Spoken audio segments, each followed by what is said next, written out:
하나님의 크신 은혜와 사랑을 감사드립니다. 저희들의 마음을 주장하셔서 말씀을 듣는 은혜 자리로 인도하심을 감사드립니다. 이 시간 창세전 언약으로 본 창조와 구원 이야기 1, 2, 3장 중에서 제2강 태초에라는 주제를 가지고 말씀을 나누려고 합니다. 많은 것이 부족하고 미약한 저를 이 자리에 세우셨사오니 긴장하지 않도록 주님 붙들어 주시옵소서. 또한 말씀을 듣는 성도님들과도 함께 하셔서 또한 서로가 은혜 받는 시간이 되도록 주님 도와주시옵소서. 감사를 드리오며 예수 그리스도 이름으로 기도합니다. 아멘. 창세기 1장 1절과 요한복음 1장 1절 말씀을 함께 읽겠습니다. 태초에 하나님이 천지를 창조하시니라. 태초에 말씀이 계시니라. 이 말씀이 하나님과 함께 계셨으니 이 말씀은 곧 하나님이시니라. 아멘. 성경을 보면 두 태초 이야기가 나옵니다. 창세기 1장 1절의 태초와 요한복음 1장 1절의 태초가 있습니다. 태초라는 말은 같은데 그 의미는 하늘과 땅만큼이나 다릅니다. 오늘은 두 태초에 관해서 상고하고자 합니다. 성경은 하나님의 일하심을 기록하고 있습니다. 성경의 중심 주제는 역사 속에서 창세 전에 언약하신 일을 펼쳐가는 이야기입니다. 언약을 이루어 가시는 주체는 예수 그리스도입니다. 그래서 성경을 정의할 때 예수 그리스도의 구속사라고 합니다. 구속사란 예수님께서 자기 백성들을 구원하는 이야기입니다. 비록 성경에 인간들이 살아가는 이야기로 기록되어 있어도 그것은 모두 예수 그리스도를 통한 구속사를 보여주는 이야기입니다. 예를 들어서 병을 고치거나 귀신을 쫓아내거나 죽은 자가 살아나는 것이나 여러 기적과 천재지변이나 죽고 죽이는 전쟁이나 그 외 등등 모든 것들 속에는 예수 그리스도께서 자기 백성들을 구원하는 이야기를 바탕으로 합니다. 이러한 것들은 모두 그 자체에 목적이 있는 것이 아닙니다. 그러므로 어떤 사건 하나만 달랑 떼어서 그것에 의미를 두면 안 되는 것입니다. 예를 들어 성경에 병 고치는 사건이 있으니까 병을 고치는 것이 성경이 말하는 것에 전부인 양 말하거나 귀신을 쫓아내는 것이 있으니까 귀신을 쫓아내는 것이 신앙의 본질인 양 호도하면 안 되는 것입니다. 그 여타의 사건들도 마찬가지입니다. 주객을 전도시키면 안 되는 것입니다. 이 시대 교회의 타락은 기독교가 마치 병을 고치거나 귀신을 쫓아내거나 복받아 성공해서 잘 사는 것이 신앙의 근본인 것처럼 본말을 전도시켜 나타나는 것들입니다. 기독교 신앙은 이 세상의 부귀영화를 목적으로 하는 것이 아닙니다. 예수라는 이름을 간과치 마십시오. 하나님께서 그 아들을 이 세상에 보내실 때 예수라는 이름으로 보내신 것은 예수라는 이름이 담고 있는 일을 하기 위함입니다. 예수라는 이름이 무엇입니까? 자기 백성들을 저희 죄에서 구원하는 자입니다. 예수님은 이 일을 위해 하늘나라에서 이 세상으로 오신 것입니다. 예수라는 이름 속에는 두 가지 의미가 담겨 있습니다. 첫째는 자기 백성입니다. 이 말은 자기 백성만 예수님과 관련이 있다는 뜻입니다. 예수님은 자기 백성들에게만 구원주가 되십니다. 그래서 천국의 비밀이 너희에게는 허락되었으나 저희에게는 비밀이라 하신 것입니다. 예수님은 사람들을 너희와 저희로 구분하여서 대하셨습니다. 자기 백성들인 너희들에게는 구주이지만 자기 백성이 아닌 저희에게는 본받을 선생이었습니다. 둘째는 저희 죄에서 구원하는 것입니다. 이 말은 자기 백성들이 지금 죄 아래 가두어져 있다는 뜻입니다. 독자적으로 죄에서 나올 수가 없으니까 하나님이 그 아들을 예수라는 이름으로 보내서 구원하게 하신 것입니다. 그러니까 예수님의 십자가 사건은 자기 백성들에게만 능력이 되는 것입니다. 성경은 하나님께서 자기 백성들을 다스려가는 이야기입니다. 마치 부모와 자식이 싸우는 것과도 같습니다. 부모는 자식을 낳았기 때문에 간섭하는 것이고 자식은 부모의 그늘을 벗어나서 살고자 반항하는 것입니다. 여기에 필연적으로 싸움이 일어납니다. 자식은 부모에게 왜 날 간섭하냐고 그냥 날 좀 내버려 두라고 하고, 그러나 부모는 내가 너를 어떻게 낳았는데 그냥 둘 수 있냐고 하면서 간섭합니다. 자식은 틈만 나면 부모 그늘을 벗어나고 싶어하고, 부모는 시작부터 끝까지 부모 그늘 아래서 살아가게 하려고 합니다. 그래서 둘은 아각대면서 선한 싸움을 하는 것입니다. 하나님과 자기 백성들의 관계를 부모와 자식 관계로 보여주고 있는 것입니다. 그래서 부모와 자식 관계를 천륜이라고 하는 것입니다. 성경은 하나님의 백성들에게 주신 것입니다. 성경을 받았다는 것은 하나님 백성이라는 뜻입니다. 그러니까 성경은 아무나 깨달아지는 것이 아니고 오직 하나님의 백성들만 알게 되어 있습니다. 알다시피 성경은 성령의 감동으로 기록하였습니다. 성경을 성령의 감동으로 기록한 것은 하나님 백성들에게만 들려지도록 하기 위함입니다. 비록 인간의 언어로 기록하였지만 그 속에 하나님의 뜻을 숨겨 두었습니다. 땅의 이야기 속에 하늘의 이야기를 담아 놓았습니다. 그 뜻은 오직 성령께서만 깨닫게 해 주시는 것입니다. 하나님의 백성들은 땅의 이야기 속에서 하늘 이야기로 듣지만 하나님의 백성이 아닌 자들은 땅의 이야기로만 듣게 됩니다. 그래서 동일한 성경을 가지고서도 다른 신앙을 낳게 되는 것입니다. 성경에서 땅에 속한 자와 하늘에 속한 자로 구분하는 것도 다 이러한 이유 때문입니다. 땅에 속한 자는 육에 속한 자입니다. 하늘에 속한 자는 영에 속한 자입니다. 육에 속한 자는 성경을 육적으로 해석하고 영에 속한 자는 성경을 영적으로 해석합니다. 고린도전서 2장 14절 말씀을 함께 읽겠습니다. 육에 속한 사람은 하나님의 성령의 일을 받지 아니하나니 저희에게는 미련하게 보임이요 또 깨닫지도 못하나니 이런 일은 영적으로라야 분별함이니라. 아멘. 성경을 문자적으로 보게 되면 하나님의 뜻을 알 수 없습니다. 그래서 하나님은 자기 백성들에게는 성령이라는 안경을 주어서 성경을 보게 합니다. 그럼 하나님의 뜻을 온전하게 알게 됩니다. 하나님의 백성은 성령으로 거듭난 자들입니다. 성령께서 하나님의 백성들에게 하나님의 말씀을 깨닫게 하시는 일을 합니다. 그런 의미에서 성경 속의 이야기가 나의 이야기로 들려진다는 것은 하나님 백성이라는 뜻입니다. 하나님께서 성경을 주신 것은 배워서 구원을 얻으라고 주신 것이 아니고 구원을 받았기 때문에 주신 것입니다. 성경은 구원의 방법론을 제시하는 것이 아닙니다. 너희가 이렇게 하면 구원 받을 수 있다는 방법론을 말하는 것이 아니고 너희가 이렇게 구원을 받았다는 것을 알려주는 것입니다. 하나님의 백성들은 성경을 통해서 우리가 이렇게 구원을 받았구나. 나를 구원하기 위하여 하나님께서 창세전부터 이런 계획을 세우시고 때를 따라서 나를 이렇게 간섭해 오셨구나 이렇게 깨닫게 되는 것입니다. 그래서 그 은혜에 감사하고 찬양하는 것입니다. 하지만 하나님의 백성 아닌 자들은 성경을 가지고 방법론으로 접근하게 됩니다. 마치 예수님을 찾아온 청년처럼 우리가 어떻게 하면 영생을 얻을 수 있습니까? 이렇게 방법론을 알려달라고 합니다. 방법론을 찾는 것은 자기 가능성으로 나오는 것입니다. 성경은 이러한 것들을 불이라고 합니다. 성경은 죄인을 중풍병자와 같다고 합니다.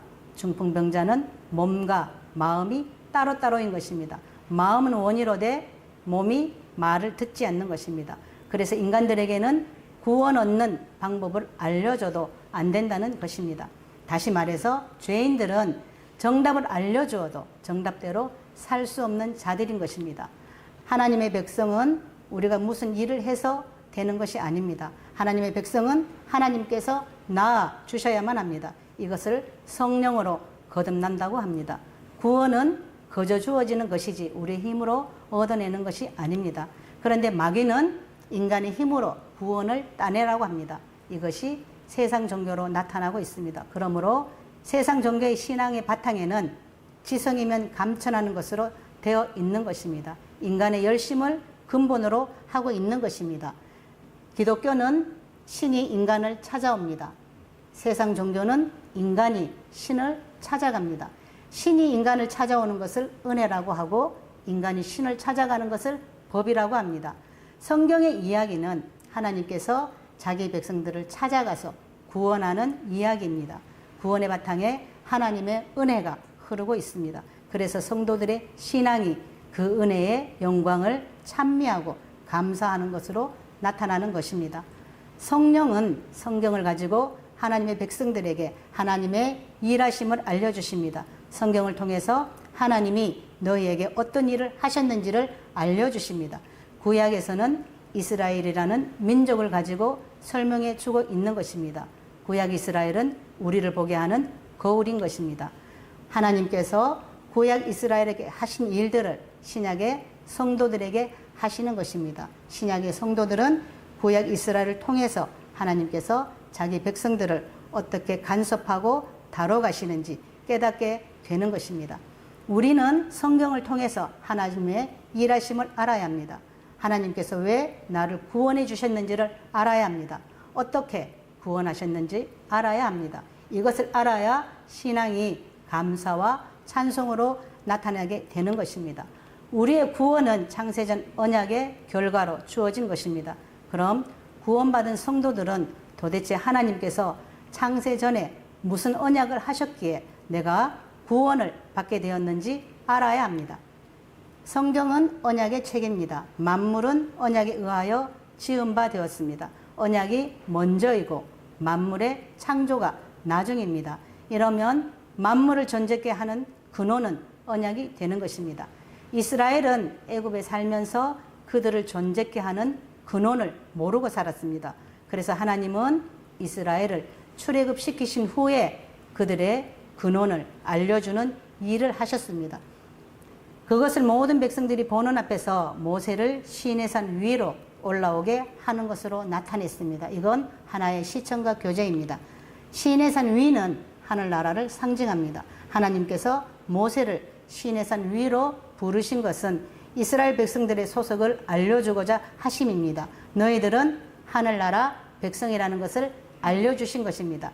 그래서 모든 백성들이 보는 가운데서 모세를 시내산으로 올라오게 하여서 하나님의 언약의 말씀인 십계명을 주신 것입니다.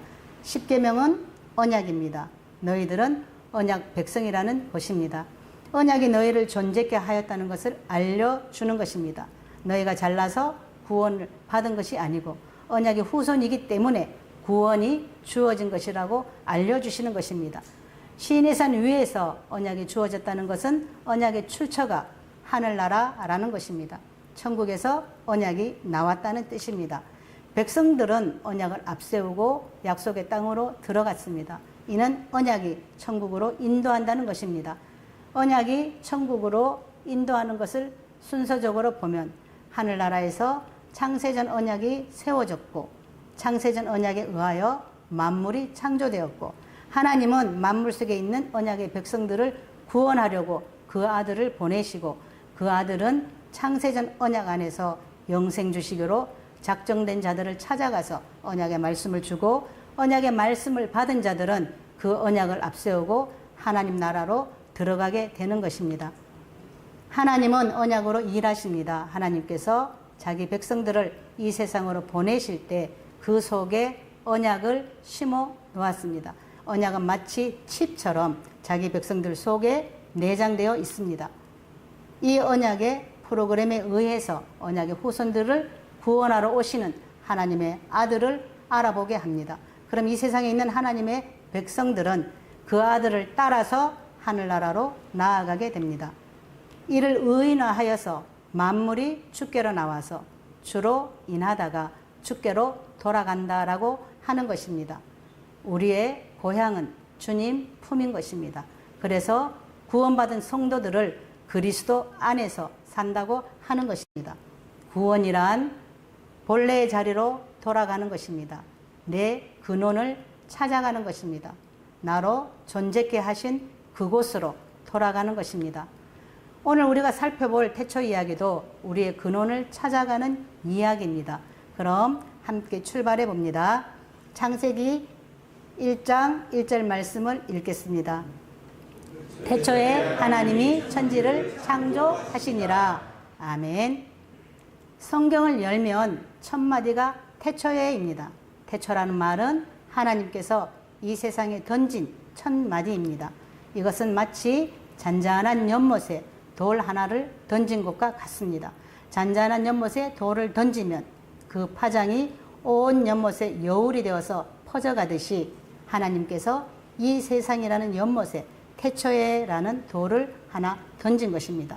그럼 세상이라는 연못을 출렁케 한 그 태초라는 말씀을 추적해 가야 합니다. 왜 잔잔한 연못에 태초라는 돌을 던지셨냐고 추적하여서 물어야 합니다. 하나님께서 태초라는 돌을 던진 것은 추적해서 찾아오라는 것입니다.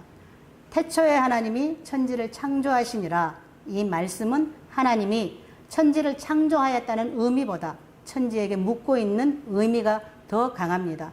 얘들아, 너희들이 태초를 아니? 이렇게 묻고 있는 것입니다. 그래서 천지 창조 기사가 무엇을 만들었다는데 초점이 맞추어져 있지 않고 이미 만들어진 세상을 갈라내고 채우는 것으로 말해주고 있는 것입니다. 창조 과정을 살펴보면 빛과 어둠을 갈라내고 궁창 윗물과 궁창 아랫물을 갈라내고 바다에서 뭇을 갈라내고 그리고 만물을 채우는 것으로 말해주고 있는 것입니다. 지금 이 말을 누구에게 하고 있나요? 애굽에서 빼내심을 입은 자들에게 하십니다.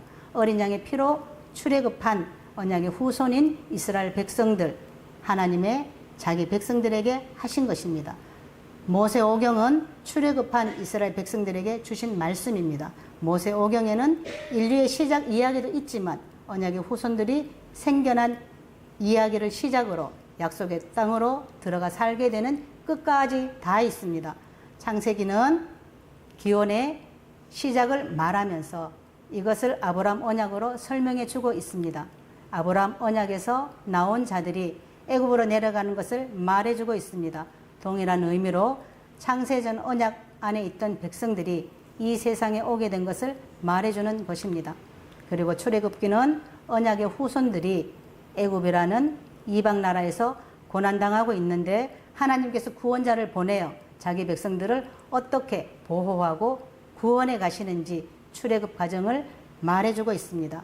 이것은 예수님이 이 세상에 오셔서 자기 백성들을 구원하는 이야기의 모형 이야기입니다. 그리고 레위기는 애굽에서 구원받은 백성들이 광야에서 율법을 받고 어떻게 교회를 세워가고 하나님을 섬기는지 말해주고 있습니다. 이것은 세상에서 빼내심을 입은 성도들이 교회에서 하나님을 어떻게 섬겨야 하는지를 말해주는 것입니다. 스데반은 광야를 교회라고 하였습니다. 그리고 민수기는 출애굽한 백성들이 광야 40년을 지나면서 옛사람이 죽고 새사람으로 태어나는 것과 이들이 광야길을 걸으면서 어떻게 하나님을 거역하는지 보여주고 있습니다. 반면에 하나님은 거역하는 백성들을 어떻게 인도하는지를 말해주고 있습니다. 이것은 성도들이 교회 생활을 통해서 옛사람이 죽고 새사람으로 자라가는 것을 말해주고 있습니다. 그리고 신명기는 광야에서 태어난 2세들에게 약속의 땅에 들어가서 어떻게 살아야 하는지를 말해주고 있습니다. 하나님께서 너희들을 애굽에서 빼내서 왜 가나안 땅에 들여보냈는지 그 이유를 설명해 주고 있습니다. 너희들이 가나안에 들어가는 것은 언약에 의한 것이므로 그 땅에 들어가서도 언약을 잊지 말라고 합니다. 이것은 장차 우리가 천국에서 어떻게 살아가는지를 말해주고 있습니다. 후속사적으로 보면 모세오경은 구원사 전체를 축약하고 있습니다. 이는 내가 누구이며 하나님은 나를 왜 구원하셨는지를 알게 하는 것입니다. 이처럼 모세오경은 언약의 후손들의 근원을 말해주고 원래 자리로 돌아가는 이야기입니다. 이스라엘은 아브라함 언약에 의하여 생겨난 민족입니다. 언약이 그들을 이끌고 있는 것입니다. 그럼 아브라함 언약을 봅니다. 창세기 15장 13절에서 21절 말씀을 함께 읽어보겠습니다. 여호와께서 아브라함에게 이르시되 너는 정령이 알라 내 자손이 이방에서 객이 되어 그들을 섬기겠고 그들은 400년 동안 내 자손을 괴롭게 하리니 그 섬기는 나라를 내가 칭취할지며 그 후에 내 자손이 큰 재물을 이끌고 나오리라. 너는 장수하다가 평안히 조상에게로 돌아가 장사될 것이요 내 자손은 4대 만에 이 땅으로 돌아오리니 이는 아모리 족속의 죄악이 아직 관영치 아니함이니라 하시더니 해가 져서 어둘 때에 연기나는 풀무가 보이며 타는 횃불이 쪼갠 고기 사이로 지나더라. 그날에 여호와께서 아브라함으로 더불어 언약을 세워 가라사대 내가 이 땅을 애굽 강에서부터 그 큰 강 유브라데까지 내 자손에게 주노니 곧 겐 족속과 그니스 족속과 감몬 족속과 헷 족속과 브리스 족속과 르바 족속과 아모리 족속과 가나안 족속과 기르가스 족속과 여보스 족속의 땅이니라 하셨더라. 아멘. 언약을 맺는 장소가 가나안입니다. 언약의 내용을 보면 언약의 후손들이 가나안에서 애굽으로 내려갔다가 다시 돌아오는 것으로 되어 있습니다. 언약에 의해서 애굽으로 내려갔다가 언약에 의해서 다시 가나안으로 돌아오는 것입니다. 이 모습을 모세오경이 말해주고 있는 것입니다. 하나님은 모세에게 어린 양의 피로 출애굽하여서 광야를 지나 가나안으로 들어가는 백성들에게 모세오경을 주어서 그들의 근원을 찾아가도록 하신 것입니다. 우리가 성경을 배우는 것도 동일한 의미입니다. 세상에서 교회에 오니까 성경을 가지고 내가 어디로 와서 무엇을 하다가 어디로 가는지를 알려주고 있는 것입니다. 우리의 근원을 찾아가게 하시는 것입니다. 이스라엘 백성들은 애굽에서 태어나고 살았습니다. 그러다가 어린 양의 피로 출애굽을 하고 광야로 나왔습니다. 애굽은 이 세상을 말하고 광야는 교회를 상징합니다. 하나님이 광야 교회에 나온 자들에게 말씀을 주시는 것입니다. 말씀으로 하나님을 알게 하시는 것입니다. 우리는 세상이 전부인 줄만 알고 살았습니다. 나만 알고 나를 위해 살았습니다. 그런데 교회에 오니까 하나님의 첫물음이 너희들 태초를 아니? 라고 묻는 것입니다. 내가 누구인지 아니? 라고 묻고 있는 것입니다. 마치 광야에 나온 자들에게 창세기를 주시면서 너희들 태초에 대하여 들어보았니? 이렇게 묻고 있는 것과 같은 것입니다. 태초에 대하여 묻는 것은 태초에 대하여 알려주시겠다는 것입니다. 너희가 어떤 자인지를 알려주시는 것입니다. 우리는 태초에 관심이 없습니다. 태초를 모르고 살았습니다. 우리의 관심사는 오로지 이 세상 뿐이었습니다. 어떻게 하면 이 세상에서 잘 살까 여기에만 관심 두고 살았습니다. 그런데 교회에 오니까 태초에 대하여 이야기하는 것입니다. 너희들은 세상에 속한 자가 아니고 태초에 속한 자라고 이야기하는 것입니다. 태초에 관한 소식을 말씀하시는 것입니다. 이건 광야에 나온 자들이 애굽의 음식을 달라고 하자 하늘에 만나를 주시는 것과 같습니다. 하나님은 광야에서 이스라엘 백성들의 관심사를 만나를 가지고 땅에서 하늘로 환원시키는 일을 하셨습니다. 너희는 떡을 양식으로 먹는 애굽 사람이 아니고 하나님의 말씀을 양식으로 살아가는 하나님의 백성이라고 알려주신 것입니다. 교회는 광야와 같습니다. 성도들의 정체성을 알려주어야 하는 곳입니다. 너희는 떡의 가치로 사는 세상 사람이 아니고 하나님의 말씀의 가치로 살아가는 하늘나라 백성이라는 것을 알려주어야 합니다. 교회는 하나님의 비밀을 맡은 곳입니다. 하나님은 교회를 통해서 만대로부터 감추인 하나님의 비밀을 드러내게 하셨습니다. 만대로 감추인 비밀이 바로 창세전 언약입니다. 에베소서 3장 9절에서 11절 말씀과 골로새서 1장 25절에서 27절 말씀을 함께 읽겠습니다. 영원부터 만물을 창조하신 하나님 속에 감추었던 비밀의 경륜이 어떠한 것을 드러내게 하려 하심이라. 이는 이제 교회로 말미암아 하늘에서 정사와 권세들에게 하나님의 각종 지혜를 알게 하려 하심이니 곧 영원부터 우리 주 그리스도 예수 안에서 예정하신 뜻대로 하신 것이라. 내가 교회의 일꾼 된 것은 하나님이 너를 위하여 내게 주신 직분을 따라 하나님의 말씀을 이루려 함이니라. 이 비밀은 만세와 만대로부터 감추어졌던 것인데 이제는 그의 성도들에게 나타났고 하나님이 그들로 하여금 이 비밀의 영광이 이방인 가운데 얼마나 풍성한지를 알게 하려 하심이라. 이 비밀은 너희 안에 계신 그리스도시니 곧 영광의 소망이니라. 아멘.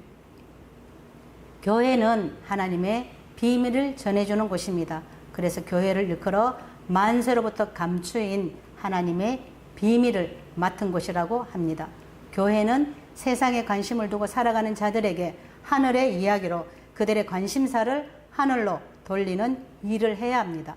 하나님은 광야에 나온 백성들 앞에서 모세를 시인의 산 위로 부르십니다. 백성들이 보는 앞에서 시인의 산 위에 하나님이 강림하십니다. 그리고 모세에게 말씀하십니다. 산 아래의 백성들은 시인의 산 중간에 구름이 가려져서 산 위를 볼 수 없었습니다. 그러나 음성은 들립니다. 눈으로 볼 수 없지만 소리로는 들립니다. 이건 우리가 하나님을 볼 수는 없지만 말씀으로 들을 수 있는 것과 같은 것입니다. 천국은 볼 수는 없지만 말씀을 통해서 천국의 소식은 들을 수 있는 것입니다. 광야의 백성들은 모세가 들고 온 하나님의 말씀으로 하늘나라 소식을 들었듯이 교회에 온 성도들은 성경을 통해서 하늘나라 소식을 들어야 합니다.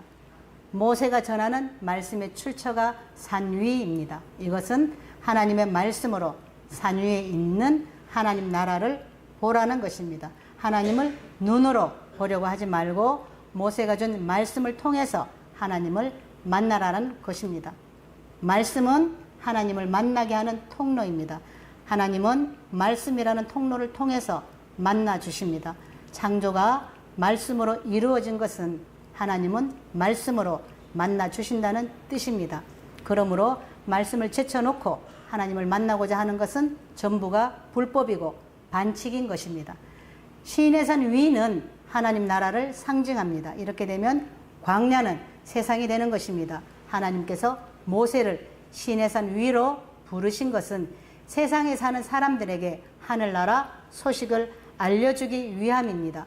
그런데 광야에 나와서 보니까 하늘에 동네가 있다는 것을 알게 되었습니다.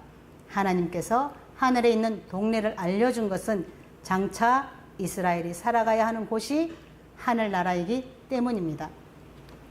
우리는 교회에 와서 성경을 받았습니다. 성경을 여니까 첫 마디가 태초에 하나님이 천지를 창조했다고 합니다. 이것은 애굽에서 광야에 나온 자들에게 시내산 위에 있는 하늘나라를 알려주시는 것과 같은 의미입니다. 그럼 하나님의 백성들은 편지를 읽으면서 하나님, 이 내용이 무슨 뜻입니까? 우리에게 왜 이런 이야기를 하시는데요? 라며 하나님께 물어야 합니다. 그러면 하나님께서 친절하게 알려주십니다. 우리는 하나님을 모릅니다. 그런데 하나님으로부터 선택을 당하고 부르심을 입었습니다. 출애굽한 백성들은 하나님을 만난 적이 없습니다. 하나님을 만난 적이 없으니까 그분이 어떤 분인지를 알지 못하는 것입니다. 안다고 해도 조상으로부터 구전으로 전해들은 정도입니다. 그런데 출애굽한 이스라엘은 400년 동안 애굽에서 종살이한 사람들입니다. 아브라함 언약이 있은 후 400년이 지나서 모세가 나타나 하나님 이야기를 하고 있는 것입니다. 출애굽한 백성들은 조상들로부터 들은 하나님을 알고 있었습니다. 이들에게 알려준 조상들도 마찬가지로 애굽에서 태어나서 그 아버지로부터 들은 하나님밖에 모릅니다. 그 아버지도 마찬가지로 애굽에서 태어난 아버지로부터 들은 하나님입니다.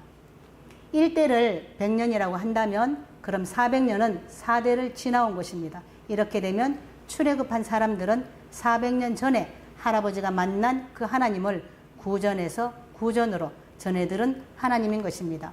나는 아버지로부터 듣고 아버지는 할아버지로부터 듣고 할아버지는 증조 할아버지로부터 듣고 증조 할아버지는 고조 할아버지로부터 들었습니다. 아브라함은 이삭에게 말하고 이삭은 야곱에게 말하고 야곱은 요셉에게 말하고 요셉의 그 자식들에게 말하고 그 자식들은 자기 자식들에게 말하고 그렇게 400년을 흘러 오면서 하나님도 왜곡되어 전해져 왔습니다. 400년 후 이스라엘이 출애굽할 때는 완전히 다른 애굽의 하나님으로 전락되어 있었습니다. 이것이 광야에 나와서 금송아지를 섬기는 것으로 나타난 것입니다. 아브라함의 하나님이 금송아지로 왜곡된 것입니다. 애굽에서 종살이하면서 애굽식으로 섬겼던 것입니다. 그런데 모세가 시내산에서 하나님을 만나고 내려와서 하나님은 이런 분이다라고 알려줍니다. 모세의 첫 마디가 태초에 하나님이 천지를 창조하셨다라고 합니다. 하루하루 먹고 살아가기 바쁜 사람들에게 먹고 사는 것과는 전혀 동떨어진 이야기를 합니다. 지금 당장 목구멍에 풀칠해야 하는 사람들에게 태초 이야기를 하는 것입니다. 그런 백성들은 물어야 하겠죠. 왜 하나님이 우리에게 태초에 천지를 창조한 이야기를 하는 것인지, 태초에 하나님이 천지를 창조한 것과 우리가 무슨 상관이 있는지를 물어야 합니다. 모세가 상관이 있다고 합니다. 너희들과 상관이 있으니까 성경을 주었다는 것입니다. 모세는 하나님이 나에게 이 편지를 주시면서 너희들에게 알려주라고 하셨다는 것입니다. 모세가 시내산에서 받아온 편지의 첫 마디가 태초에 하나님이 천지를 창조하시니라입니다. 태초라는 말은 두 가지 의미가 있습니다. 태초는 근원과 시작이라는 뜻입니다. 근원은 장소적인 의미이고 시작은 시간적인 의미입니다. 그러니까 근원의 태초와 시작의 태초가 있는 것입니다. 근원이 먼저이고 시작은 나중입니다. 시작의 태초가 있기 전에 근원의 태초가 있었습니다. 근원의 태초에서 시작의 태초가 나온 것입니다. 창세기 1장 1절의 태초는 시간의 시작을 알리는 태초입니다. 역사를 시작하는 태초인 것입니다. 그렇다고 한다면 역사의 시작을 말하는 태초를 알기 전에 먼저 역사 시작의 근원인 태초를 알아야 합니다. 역사의 문을 여는 시작의 태초가 근원의 태초로부터 나왔으니까 근원의 태초는 이 세상 밖에 있는 태초인 것입니다. 성경은 이를 하나님 나라라고 합니다. 다시 말해서 근원의 태초는 하나님 나라입니다. 그럼 이 세상 밖에 있는 하나님 나라인 근원의 태초를 살펴봅니다. 요한복음 1장 1절에서 3절 말씀을 함께 읽어봅니다. 태초에 말씀이 계시니라. 이 말씀이 하나님과 함께 계셨으니 이 말씀은 곧 하나님이시니라. 그가 태초에 하나님과 함께 계셨고 만물이 그로 말미암아 지은 바 되었으니 지은 것이 하나도 그가 없이는 된 것이 없느니라. 아멘. 태초에 말씀이 계십니다. 계신다는 말은 인격에게 사용하는 말입니다. 그러니까 말씀이 인격이라는 뜻입니다. 이 말씀이 하나님과 함께 계셨습니다. 그런데 그 말씀도 하나님이십니다. 태초에 인격을 가지신 말씀이신 하나님과 하나님이신 하나님이 함께 계십니다. 이 모습은 하나님 나라의 모습입니다. 근원인 태초라는 하나님 나라에 말씀이신 하나님과 하나님이신 하나님이 계셨습니다. 말씀이신 하나님은 말씀이 육신이 되어 이 세상에 오신 성자 예수님을 말합니다. 그럼 하나님이신 하나님은 예수님을 이 세상에 보내신 아버지 하나님이신 것입니다. 이러한 태초에 관한 사실들을 증거하시는 분은 성령 하나님이십니다. 우리는 이를 삼위일체 하나님이라고 합니다. 그러니까 근원인 태초에 성부 하나님과 성자 하나님과 성령 하나님이 함께 계셨습니다. 우리는 이를 삼위일체 하나님이라고 합니다. 그런데 만물이 그로 말미암아 지은 바 되었다고 합니다. 여기서 그는 말씀이신 하나님을 말합니다. 예수님을 말합니다. 그로 말미암아 지은 바 되었다는 말은 예수님을 위해서 만들어졌다는 뜻입니다. 창조는 삼위 하나님이 하십니다. 그런데 그 창조를 누구를 위하여 하셨는가? 말씀이신 하나님을 위하여 하셨다는 것입니다. 다시 말해서 만물의 창조 목적은 예수님을 위한 것이라는 뜻입니다. 골로새서 1장 15절에서 17절 말씀을 함께 읽어보겠습니다. 그는 보이지 아니하시는 하나님의 형상이요 모든 창조물보다 먼저 나신 자니 만물이 그에게 창조되되 하늘과 땅에서 보이는 것들과 보이지 않는 것들과 혹은 보좌들이나 주관들이나 정사들이나 권세들이나 만물이 다 그로 말미암고 그를 위하여 창조되었고 또한 그가 만물보다 먼저 계시고 만물이 그 안에 함께 섰느니라. 아멘. 이 세상 밖에 하나님 나라가 있습니다. 우리는 그곳을 창세전에 하나님 나라인 천국이라고 합니다. 천국은 하나님이 계신 곳입니다. 그곳에 하나님이신 하나님과 말씀이신 하나님이 계셨습니다. 이를 성부 하나님과 성자 하나님이라고 하였습니다. 이를 증거하시는 하나님이 계신데 이를 성령 하나님이라고 합니다. 그래서 성부, 성자, 성령 하나님이십니다. 하나님이신 성부 하나님께서 말씀이신 하나님인 성자 하나님을 이 세상에 보내셨습니다. 그분이 바로 말씀이 육신이 되어서 오신 예수님입니다. 아버지 하나님은 그의 뜻을 그 아들을 통해서 이 세상에서 이루고자 하신 것입니다. 요한복음 6장 38절에서 40절 말씀과 요한복음 5장 17절에서 25절 말씀을 보면 예수님은 내가 온 것은 아버지의 뜻을 행하러 왔다고 하셨습니다. 예수님께서 이 세상에 오신 것은 아버지의 뜻을 행하고자 함입니다. 아버지의 뜻은 자기 백성들을 저희 죄에서 구원하는 것입니다. 아들은 아버지가 하는 일을 보고 일한다고 합니다. 아버지가 무슨 일을 하시는가 하면 죽은 자를 살리는 일을 하십니다. 이 일을 아버지께서 아들에게 위임한 것입니다. 아버지는 그 아들을 통해서 일하시는 것입니다. 그래서 예수님은 아버지를 대신하여서 일한다고 하시는 것입니다. 역사 세계에서는 아버지 하나님을 볼 수가 없습니다. 왜냐하면 하늘에 계신 아버지 하나님은 역사 세계에 그 아들을 보내서 아버지의 일을 대신하게 하셨기 때문입니다. 그래서 예수님을 일컬어 그는 보이지 않는 하나님의 형상이라 하는 것입니다. 아버지가 아들을 이 세상에 파견하여 아버지의 일을 하도록 하신 것입니다. 그래서 만물이 그를 위하여 창조되었다고 말해 주는 것입니다. 그럼 창세기 1장 1절에 시간의 시작을 알리는 태초에 하나님이 천지를 창조하시니라의 이야기는 예수님께서 역사 세계에 오셔서 이루어가는 창세전 언약 이야기가 되는 것입니다. 창세기 1장 1절의 태초 이야기는 만물 밖에 계시는 하나님이 만물 안으로 만물의 주인으로 오신 것입니다. 창세기 1장 1절의 태초는 시간의 시작을 알리는 태초입니다. 즉 역사의 시작을 알리는 태초입니다. 이를 시간적 태초라고 합니다. 쉬운 말로 옛날에 하나님이 천지를 창조하셨다라는 말입니다. 창세기 1장 1절에 태초에 하나님이 천지를 창조하시니라 라는 말씀은 하늘나라에 계시던 하나님이 천지라는 이 세상에 방문하셨다는 뜻입니다.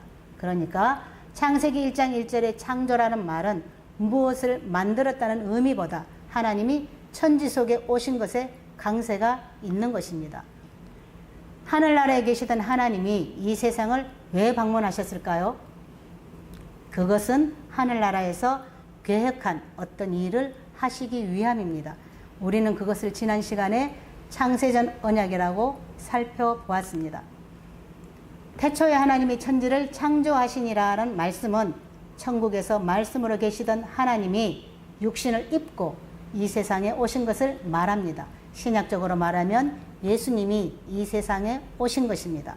그래서 세례 요한은 예수님의 오심을 일컬어 천국이 왔다고 증거하였던 것입니다. 창세기의 천지 창조 이야기는 예수님이 이 세상에 오셔서 하시는 일을 말해주는 것입니다. 예수님께서 자기 백성들을 구원하는 이야기가 되는 것입니다. 그러니까 창조와 구원은 같은 이야기입니다. 나라인 것입니다. 두 나라가 있습니다. 신들이 사는 나라와 신으로부터 창조가 된 피조물이 살아가는 나라가 있습니다. 신의 나라에는 신적 존재인 천사가 살아가고 피조 세계에서는 육적 존재인 인간들이 살아갑니다. 피조 세계에서는 신의 나라가 보이지 않습니다. 이를 보이지 않는 나라라고 합니다. 보이는 나라를 역사라고 하고 보이지 않는 나라를 묵시라고 합니다. 창세기 1장 1절의 태초는 묵시에 계시던 하나님이 시간 속에 들어오심으로써 역사의 시작이 된 것입니다. 이것을 창조라고 합니다. 하나님 나라는 이 세상에서는 감추어진 세계입니다. 인간들의 눈으로는 볼 수 없습니다. 이를 묵시적 태초라고 합니다. 요한복음 1장 1절의 태초가 바로 묵시 속에 있는 하나님 나라를 말합니다. 창세기의 시간적 태초는 묵시적 태초에서 나왔습니다. 하나님은 묵시적 태초에서 계획한 창세전 언약을 시간적 태초에서 그려내는 것입니다. 시간적 창조는 창세전 언약을 그려내는 도화지와 같은 것입니다. 말씀이신 하나님이 육신을 입고 시간적 태초 안으로 들어오신 것은 묵시적 태초인 하나님 나라에서 계획하셨던 창세전 언약을 그려내시기 위함입니다. 시간적 태초는 묵시적 태초에 종속되어 있습니다. 왜냐하면 시간적 태초를 있게 한 것이 묵시적 태초이기 때문입니다. 이렇게 되면 시간적 태초인 이 세상은 묵시적 태초인 하나님 나라에 의해 다스려지고 있음을 됩니다. 이 세상은 스스로 존재하는 것이 아니고 묵시라는 하나님 나라에 의하여 존재하는 것입니다. 이 세상의 창조가 하나님의 말씀으로 이루어진 것은 곧 이 세상은 하나님의 말씀에 다스림 받는다는 뜻입니다. 피조 세계는 창조 세계에 종속되어 있습니다. 피조 세계를 움직이는 것은 창조 세계입니다. 창세전이라는 태초의 하나님 나라에서 언약하신 것을 역사 속에서 풀어가는 것입니다. 창조 세계가 원본이고 피조 세계는 복사본입니다. 그래서 보이는 이 세계는 보이지 않는 세계로부터 말미암았다고 하는 것입니다. 히브리서 11장 1절에서 3절 말씀을 함께 읽어봅니다. 바라는 것들의 실상이요 보지 못하는 것들의 증거니 선진들이 이로써 증거를 얻었느니라. 믿음으로 모든 세계가 하나님의 말씀으로 지어진 줄을 우리가 아나니 보이는 것은 나타난 것으로 말미암아 된 것이 아니니라. 아멘. 보이지 않는 세계는 묵시적 태초이고 보이는 세계는 시간적 태초입니다. 묵시적 태초가 원본이고 시간적 태초는 복사본인 것입니다. 원본이 복사본을 잉태케 한 것입니다. 피조 세상에서는 창조의 세계가 보이지 않습니다. 그래서 하나님이 자기 백성들에게 믿음을 주신 것입니다. 믿음으로 보이지 않는 세계를 보게 하신 것입니다. 예수님을 일컬어 보이지 않는 하나님의 형상이라고 합니다. 보이지 않는 하나님은 성부 하나님을 말합니다. 쉬운 말로 창세전 태초에 계신 성부 하나님은 실상으로 원본이고 역사에 오신 성자 예수님은 복사본과 같은 것입니다. 그래서 예수님을 그는 보이지 않는 하나님의 형상이라 하는 것입니다. 이에 예수님은 제자들에게 나를 본 자는 아버지를 보았다고 말씀하신 것입니다. 보이지 않는 성부 하나님은 창조세계에 거하시고 말씀이신 성자 하나님은 보이는 육신을 입고 피조세계인 이 세상에 오신 것입니다. 예수님이 이 세상의 존재 양식인 육신을 입고 이 세상에 오신 것은 이 세상에서 자기 백성들을 구원하는 일을 해야 하기 때문입니다. 그래서 예수님은 내가 온 것은 아버지의 뜻을 행하러 왔다고 말씀하셨습니다. 그 아버지의 뜻이 무엇인고 하니 아버지께서 주신 자들을 마지막 날에 다시 살리는 것이라고 하였습니다. 이것은 창세 전에 어린 양의 생명책에 농명된 자들에게 영생을 주시기로 작정한 창세전 언약을 말하는 것입니다. 그러니까 창세 전에 하신 언약을 이 세상에서 펼치시려고 묵시적 태초에 계시던 하나님이 시간적 태초 안으로 들어오신 것입니다. 시간적 태초 안에서 묵시적 태초에서 예정하신 창세전 언약을 다 이루시고 나면 다시 묵시적 태초로 돌아가게 됩니다. 그래서 예수님께서 십자가를 앞두고 아버지께 기도하실 때 창세전에 아버지와 함께 가졌던 그 영화를 가지게 해달라고 기도하신 것입니다. 요한복음 17장 5절 말씀에 아버지여 창세전에 내가 아버지와 함께 가졌던 영화로서 지금도 아버지와 함께 나를 영화롭게 하옵소서. 예수님은 십자가 사건이 이루어지면 아버지께로 돌아갑니다. 말씀이신 하나님으로 계시던 원래 그 자리로 돌아가게 되는 것입니다. 그래서 예수님은 십자가 사건을 창세전에 아버지와 함께 가졌던 그 영화로움을 회복하는 것이라고 기뻐하신 것입니다. 예수님의 십자가 사건은 창세전에 이미 계획된 것입니다. 그것이 지금 이루어지고 있는 시점입니다. 그러니 기쁜 것입니다. 베드로전서 1장 18절에서 20절 말씀을 같이 읽어봅니다. 너희가 알거니와 너희 조상이 물려준 헛된 행실에서 대속함을 받은 것은 은이나 금같이 없어질 것으로 된 것이 아니요 오직 흠없고 점없는 어린 양 같은 그리스도의 보배로운 피로 된 것이니라. 그는 창세전부터 미리 알리신 바 되시니나 이 말세 너희를 위하여 나타내신 바 되었으니. 아멘. 베드로는 예수님의 십자가 사건은 말세에 나타나기로 한 사건이라고 합니다. 그런데 그 말세에 일어날 십자가 사건은 이미 창세전부터 알리신 바 되었다고 합니다. 이는 언약으로 이미 주어진 것이라는 뜻입니다. 그러니까 예수님의 십자가 사건은 창세전 언약에 의하여 발생된 말세에 일어난 사건인 것입니다. 십자가 사건이 일어나야 창세전 언약이 완성되는 것입니다. 예수님이 육체로 오신 것은 십자가를 지시기 위함입니다. 육체로 오신 예수님이 십자가를 지심으로써 자기 백성들의 죄가 속량받는 구속사가 다 이루어지게 된 것입니다. 그래서 예수님은 십자가에서 다 이루었다라고 말씀하신 것입니다. 부활하신 예수님이 승천을 하시고 성령을 예수님의 이름으로 보내주셨습니다. 성령은 예수님이 하신 일이 우리를 위한 일이라는 것으로 믿어지게 하십니다. 성령은 이 사실을 자기 백성들 속에서 적용하시는 것입니다. 성령은 예수님의 죽음이 내 죄를 위한 것이라는 것을 믿어지게 하십니다. 그럼 성령을 받은 성도는 예수님의 십자가 사건으로 죄와 사망의 권세를 이기고 살아가게 되는 것입니다. 이 세상은 창세전 언약이 다 이루어지면 철거될 것입니다. 왜냐하면 이 세상은 창세전 언약을 위하여 만들어진 한시적인 것이기 때문입니다. 한시적인 것은 용도가 다하면 폐기 처분되는 것입니다. 히브리서 1장 10절에서 12절 말씀을 함께 읽겠습니다. 또 주여 태초에 주께서 땅에 기초를 두셨으며 하늘도 주의 손으로 지으신 바라. 그것들은 멸망할 것이나 오직 주는 영존할 것이요 그것들은 다 옷과 같이 낡아지리니 의복처럼 갈아입을 것이요 그것들이 옷과 같이 변할 것이나 주는 여전하여 연대가 다함이 없으리라 하였으나. 아멘.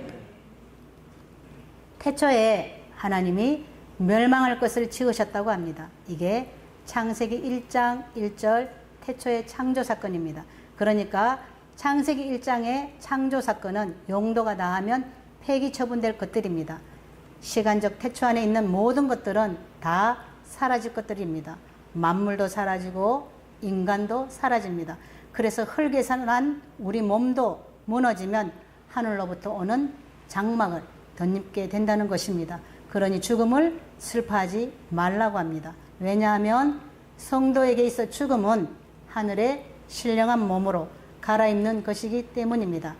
고린도후서 5장 1절에서 8절 말씀도 함께 읽어봅니다.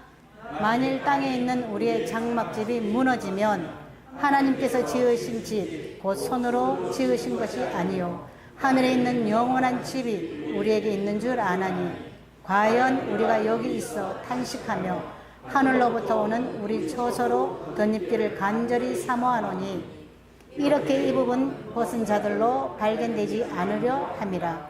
이 장막에 있는 우리가 짐진 것 같이 탄식하는 것은 벗고자 함이 아니요 오직 던고자 함이니 죽을 것이 생명에게 삼킨 바 되게 하려 함이라.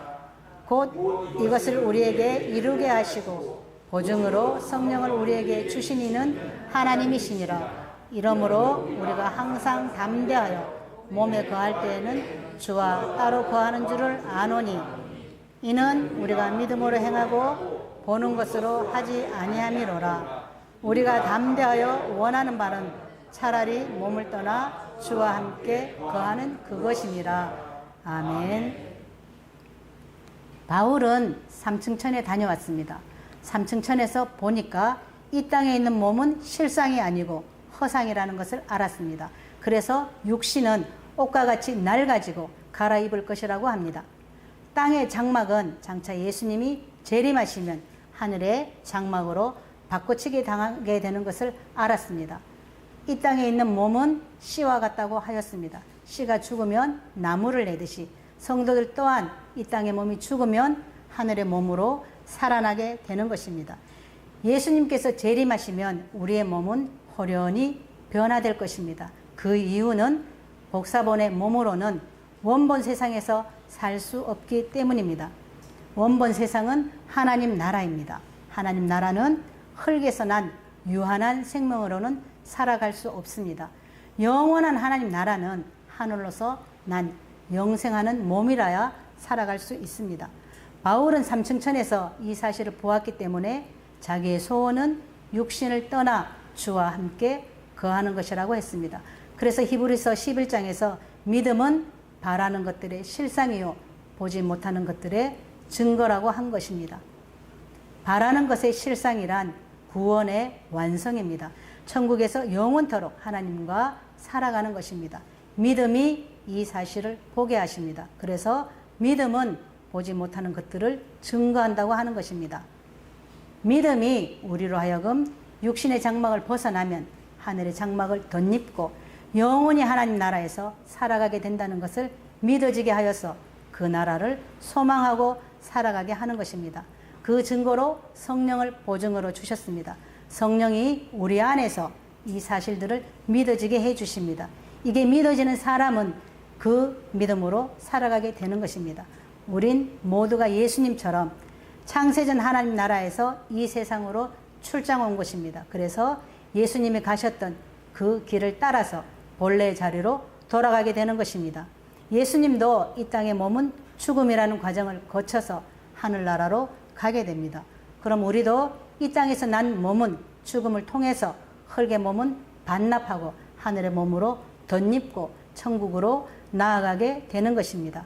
그래서 성도들의 이 세상 삶이 겉사람은 후패하여지고 점점 낡아지는 삶을 살아가게 되는 것입니다.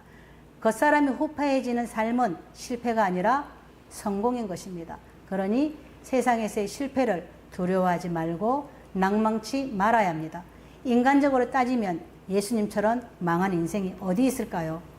그러나 하나님은 예수님을 오른손으로 높이셔서 승리자로 인정해 주셨습니다. 그렇다면 예수님의 길을 따라가는 성도들도 비록 이 세상 가치로 보면 실패한 인생처럼 보인다 할지라도 그것은 실패가 아니라 하늘나라에서의 성공임을 알아야 합니다. 그러니 세상의 실패를 낭망치 말아야 합니다. 고린도전서 15장 16절에서 20절 말씀 같이 읽어보겠습니다.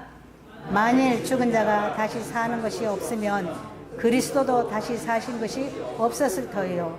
그리스도께서 다시 사신 것이 없으면 너희의 믿음도 헛되고 너희가 여전히 죄 가운데 있을 것이요.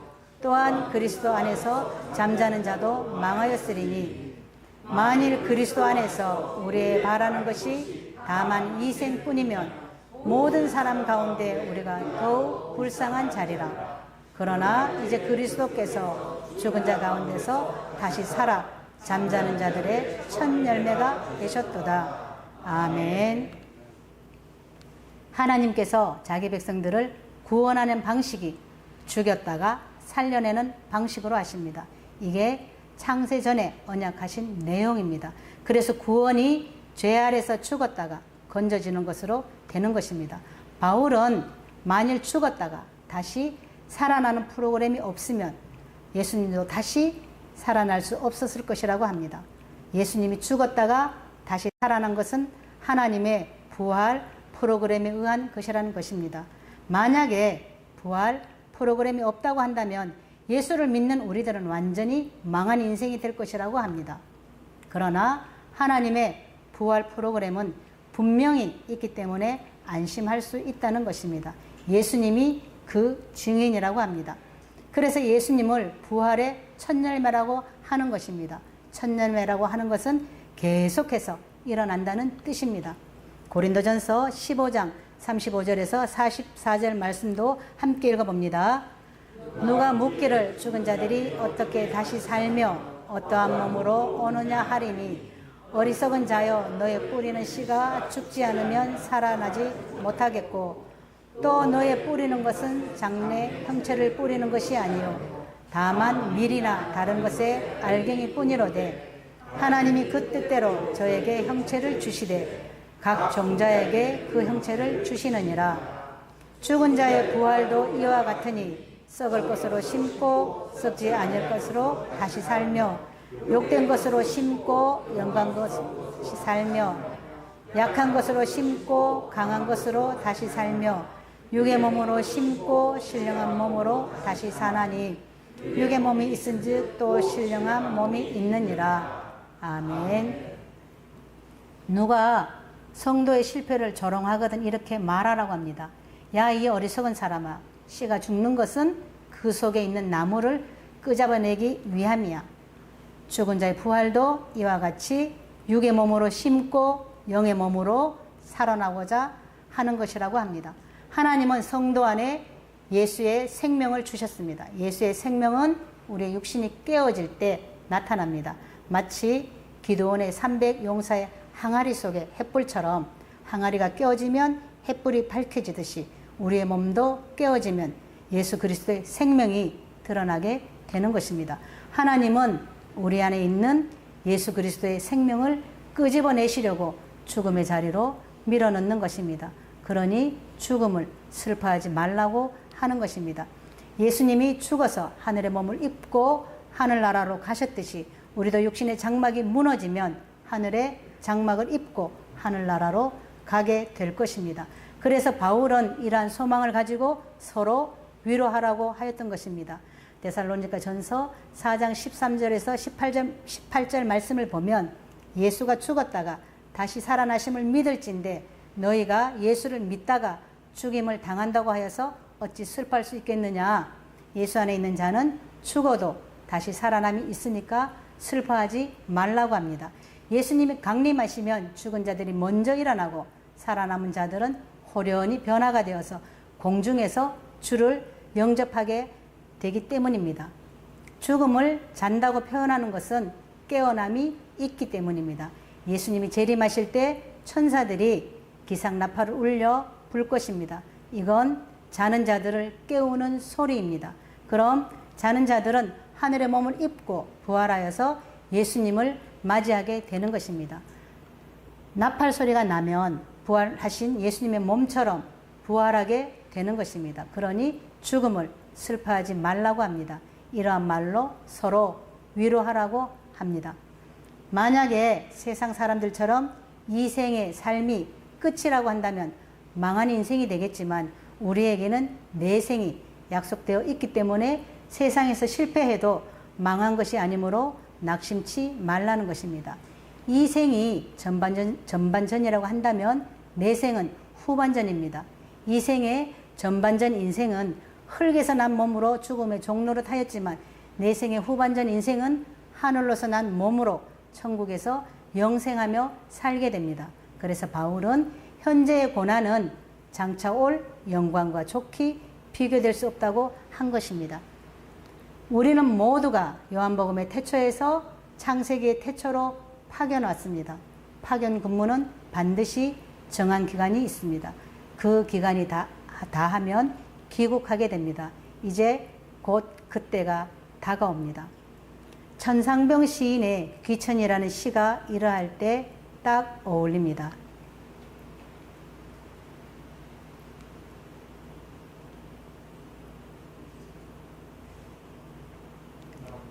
나 하늘로 돌아가리라. 새벽빛 와 닿으면 쓰러지는 이슬 더불어 손에 손을 잡고 나 하늘로 돌아가리라. 노을빛 함께 단 둘이서 기슭에서 놀다가 구름 손짓하면은 나 하늘로 돌아가리라. 아름다운 이 세상 소풍 끝내는 날 가서 아름다웠더라고 말하리라. 우리의 고향은 하늘나라입니다. 하늘나라에서 이 세상으로 소풍을 왔습니다. 돌아가서 아름다웠더라고 말하겠다고 합니다. 시인은 이 땅에서의 삶을 소풍이라고 하였습니다.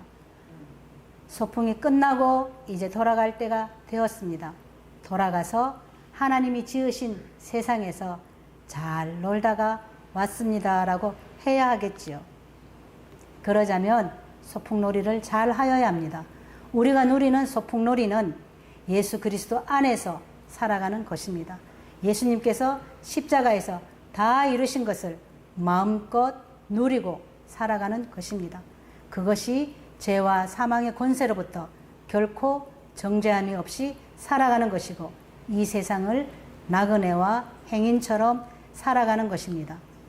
부디 시간 속 태초에 매여 살지 말고 묵시 속의 태초에서 소풍 나온 사람답게 예수 그리스도 안에서 죄와 사망의 권세를 이기고 잘 살아가다가 소풍을 마치면 우리 본래 고향으로 잘 돌아가는 저와 여러분의 인생이 되시기를 소망합니다. 기도합니다. 하나님 아버지, 내가 어디에서 와서 무엇을 하다가 어디로 돌아가는지 우리의 실존을 알게 해주셔서 감사합니다. 우리의 고향은 창세전이라는 그 태초의 나라임을 알았으니 소풍을 나온 시간 속 태초 속에 머물지 말고 돌아갈 그 나라를 소망하며 잘 살아가게 하여 주옵소서. 우리의 소풍이 끝나는 날 주의 은혜와 국률로 잘 감싸주셔서 무사히 돌아가게 하여 주시옵소서. 감사를 드리며 예수 그리스도 이름으로 기도합니다.